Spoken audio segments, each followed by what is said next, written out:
По случаю 300-летия со дня рождения Махтум-Кули Фраги сферами культуры, науки и образования на площади перед Ашхабадским памятником Махтум-Кули Фраги было организовано музыкально-песенное торжественное мероприятие. Выступавшие поэты, писатели, работники культуры, искусства, науки и образования отметили важность поэзии Махтум-Кули Фраги в совершенствовании таких качеств общечеловеческого значения, как гуманизм и патриотизм. Также они подчеркнули мировую славу и авторитет поэта-мыслителя. Şen ýyldan bäri şu ýerde goşap ýanyma-da men özüm bagtata edýän. Sebäbi men Magtymly adyndaky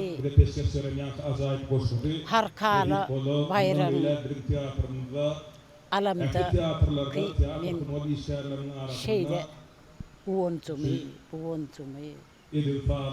şeýle bir köňlümiň böwnümiň asmana galanny men hiç satan ýadymdan çykarmýar.